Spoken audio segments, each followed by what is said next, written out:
Shalom sahabat Gebada, apa kabar hari ini? Senang sekali dapat bertemu dengan saudara-saudari semua dalam gerakan baca dengar Alkitab atau Gebada. Saya Pendeta Nuarchen dari Lembaga Alkitab Indonesia, sehari-hari melayani sebagai Kepala Departemen Penerjemahan.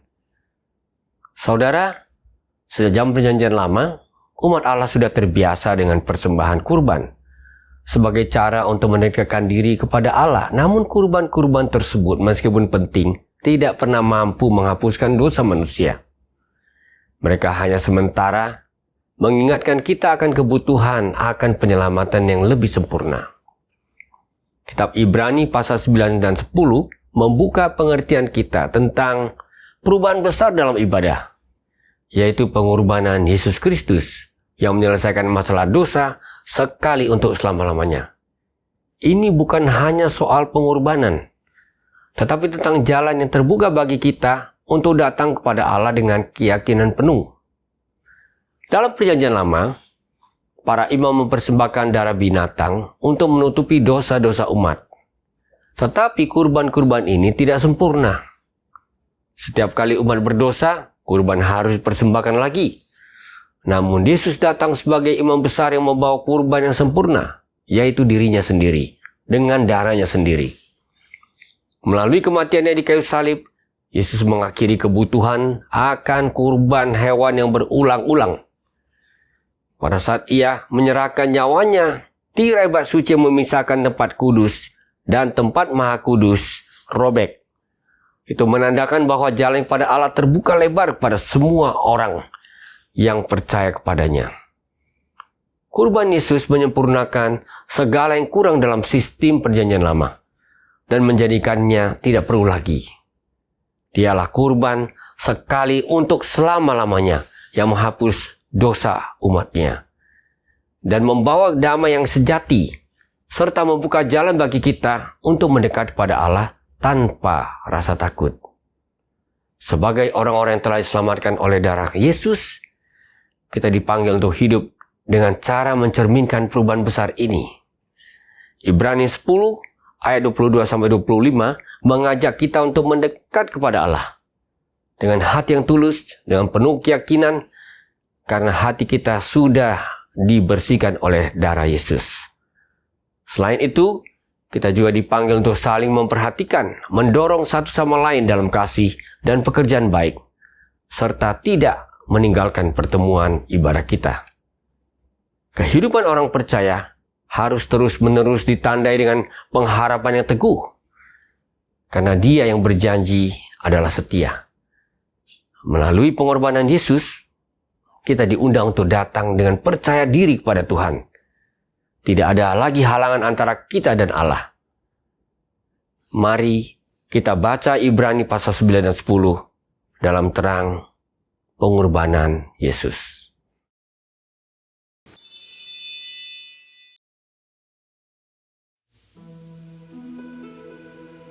Memang perjanjian yang pertama juga mempunyai peraturan-peraturan untuk ibadah dan untuk tempat kudus buatan tangan manusia.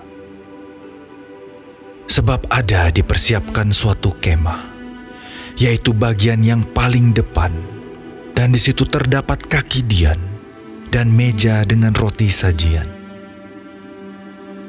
Bagian ini disebut tempat yang kudus. Di belakang tirai yang kedua, terdapat suatu kemah lagi yang disebut tempat yang maha kudus. Di situ terdapat mezbah pembakaran ukupan dari emas dan tabut perjanjian yang seluruhnya disalut dengan emas. Di dalam tabut perjanjian itu tersimpan buli-buli emas berisi mana, tongkat Harun yang pernah bertunas, dan loh-loh batu yang bertuliskan perjanjian. Dan di atasnya kedua kerup kemuliaan yang menaungi tutup pendamaian. Tetapi hal ini tidak dapat kita bicarakan sekarang secara terperinci. Demikianlah caranya tempat yang kudus itu diatur. Maka imam-imam senantiasa masuk ke dalam kemah yang paling depan itu untuk melakukan ibadah mereka.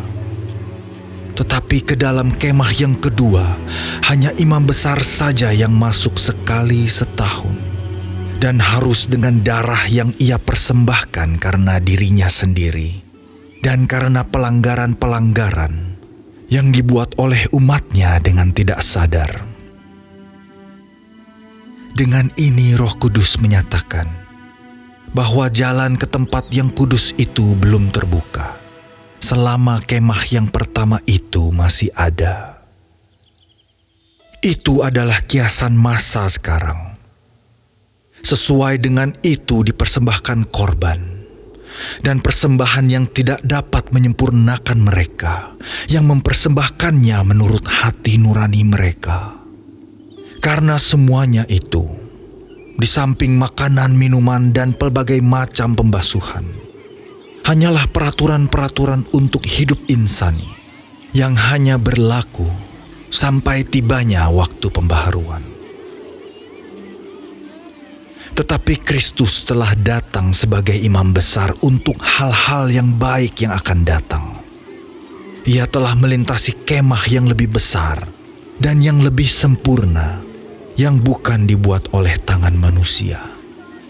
Artinya yang tidak termasuk ciptaan ini. Dan ia telah masuk satu kali untuk selama-lamanya ke dalam tempat yang kudus, bukan dengan membawa darah domba jantan dan darah anak lembu, tetapi dengan membawa darahnya sendiri. Dan dengan itu, ia telah mendapat kelepasan yang kekal. Sebab, jika darah domba jantan dan darah lembu jantan dan percikan abu lembu muda menguduskan mereka yang najis, sehingga mereka disucikan secara lahiriah, betapa lebihnya darah Kristus, yang oleh Roh yang kekal telah mempersembahkan dirinya sendiri kepada Allah sebagai persembahan yang tak bercacat, akan menyucikan hati nurani kita dari perbuatan-perbuatan yang sia-sia, supaya kita dapat beribadah kepada Allah yang hidup.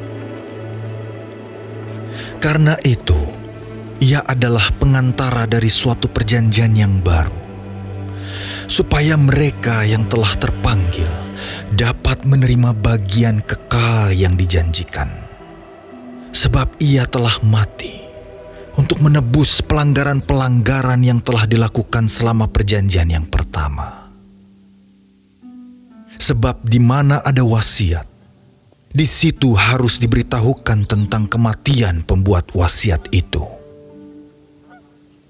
Karena suatu wasiat barulah sah kalau pembuat wasiat itu telah mati, sebab ia tidak berlaku selama pembuat wasiat itu masih hidup. Itulah sebabnya, maka perjanjian yang pertama tidak disahkan tanpa darah.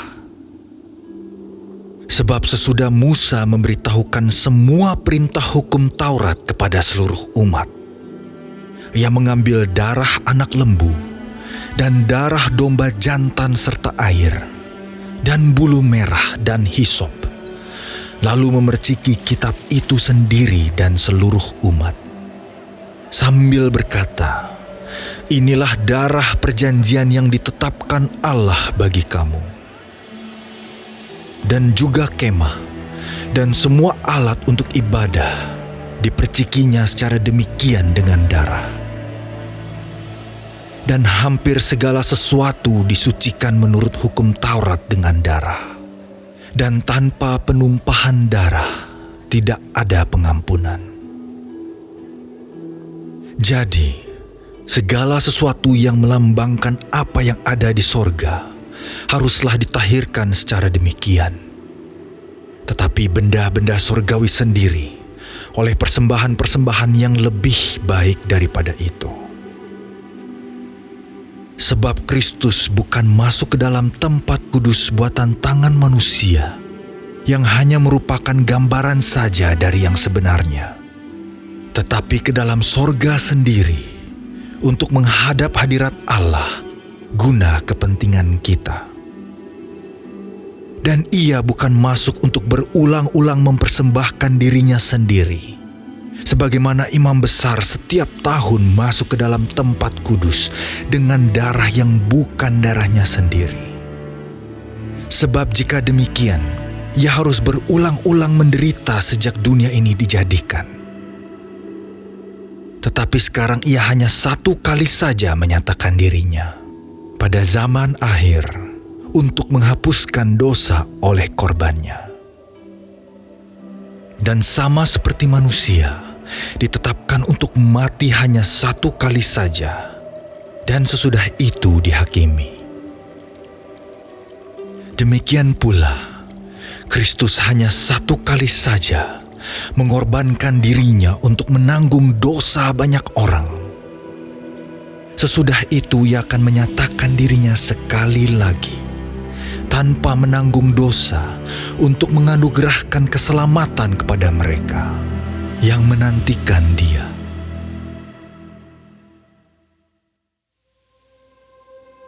Di dalam hukum Taurat hanya terdapat bayangan saja dari keselamatan yang akan datang, dan bukan hakikat dari keselamatan itu sendiri. Karena itu, dengan korban yang sama, yang setiap tahun terus-menerus dipersembahkan, hukum Taurat tidak mungkin menyempurnakan mereka yang datang mengambil bagian di dalamnya. Sebab jika hal itu mungkin, pasti orang tidak mempersembahkan korban lagi. Sebab mereka yang melakukan ibadah itu tidak sadar lagi akan dosa setelah disucikan sekali untuk selama-lamanya. Tetapi justru oleh korban-korban itu, setiap tahun orang diperingatkan akan adanya dosa. Sebab tidak mungkin darah lembu jantan atau darah domba jantan menghapuskan dosa. Karena itu ketika ia masuk ke dunia, ia berkata, "Korban dan persembahan tidak Engkau kehendaki, tetapi Engkau telah menyediakan tubuh bagiku. Kepada korban bakaran dan korban penghapus dosa, Engkau tidak berkenan." Lalu aku berkata, "Sungguh, aku datang. Dalam gulungan kitab ada tertulis tentang aku, untuk melakukan kehendak-Mu, ya Allah-Ku." Di atas ia berkata, "Korban dan persembahan, korban bakaran dan korban penghapus dosa tidak Engkau kehendaki, dan Engkau tidak berkenan kepadanya, meskipun dipersembahkan menurut hukum Taurat." Dan kemudian katanya, "Sungguh, aku datang untuk melakukan kehendak-Mu." Yang pertama ia hapuskan, supaya menegakkan yang kedua. Dan karena kehendak-Nya inilah, kita telah dikuduskan satu kali untuk selama-lamanya oleh persembahan tubuh Yesus Kristus. Selanjutnya setiap imam melakukan tiap-tiap hari pelayanannya dan berulang-ulang mempersembahkan korban yang sama sekali tidak dapat menghapuskan dosa. Tetapi ia, setelah mempersembahkan hanya satu korban saja karena dosa, ia duduk untuk selama-lamanya di sebelah kanan Allah. Dan sekarang ia hanya menantikan saatnya di mana musuh-musuhnya akan dijadikan tumpuan kakinya. Sebab oleh satu korban saja, ia telah menyempurnakan untuk selama-lamanya mereka yang ia kuduskan. Dan tentang hal itu, Roh Kudus juga memberi kesaksian kepada kita. Sebab setelah ia berfirman, "Inilah perjanjian yang akan kuadakan dengan mereka sesudah waktu itu." Ia berfirman pula, "Aku akan menaruh hukumku di dalam hati mereka dan menuliskannya dalam akal budi mereka. Dan aku tidak lagi mengingat dosa-dosa dan kesalahan mereka." Jadi apabila untuk semuanya itu ada pengampunan, tidak perlu lagi dipersembahkan korban karena dosa. Jadi, saudara-saudara, oleh darah Yesus kita sekarang penuh keberanian dapat masuk ke dalam tempat kudus. Karena Ia telah membuka jalan yang baru dan yang hidup bagi kita melalui tabir, yaitu dirinya sendiri. Dan kita mempunyai seorang imam besar sebagai kepala rumah Allah. Karena itu marilah kita menghadap Allah dengan hati yang tulus ikhlas dan keyakinan iman yang teguh, oleh karena hati kita telah dibersihkan dari hati nurani yang jahat dan tubuh kita telah dibasuh dengan air yang murni. Marilah kita teguh berpegang pada pengakuan tentang pengharapan kita, sebab Ia yang menjanjikannya setia. Dan marilah kita saling memperhatikan, supaya kita saling mendorong dalam kasih dan dalam pekerjaan baik. Janganlah kita menjauhkan diri dari pertemuan-pertemuan ibadah kita, seperti dibiasakan oleh beberapa orang. Tetapi marilah kita saling menasihati dan semakin giat melakukannya menjelang hari Tuhan yang mendekat. Sebab jika kita sengaja berbuat dosa, sesudah memperoleh pengetahuan tentang kebenaran, maka tidak ada lagi korban untuk menghapus dosa itu. Tetapi yang ada ialah kematian yang mengerikan akan penghakiman, dan api yang dahsyat yang akan menghanguskan semua orang durhaka. Jika ada orang yang menolak hukum Musa, ia dihukum mati tanpa belas kasihan atas keterangan 2 atau 3 orang saksi. Betapa lebih beratnya hukuman yang harus dijatuhkan atas dia yang menginjak-injak anak Allah, yang menganggap najis darah perjanjian yang menguduskannya, dan yang menghina roh kasih karunia. Sebab kita mengenal Dia yang berkata, "Pembalasan adalah hakku, akulah yang akan menuntut pembalasan." Dan lagi, Tuhan akan menghakimi umat-Nya. Ngeri benar kalau jatuh ke dalam tangan Allah yang hidup. Ingatlah akan masa yang lalu.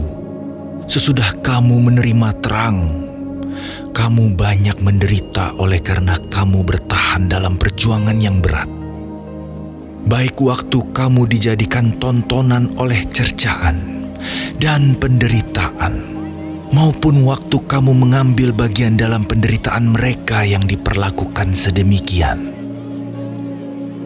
Memang, kamu telah turut mengambil bagian dalam penderitaan orang-orang hukuman. Dan ketika harta kamu dirampas, kamu menerima hal itu dengan sukacita.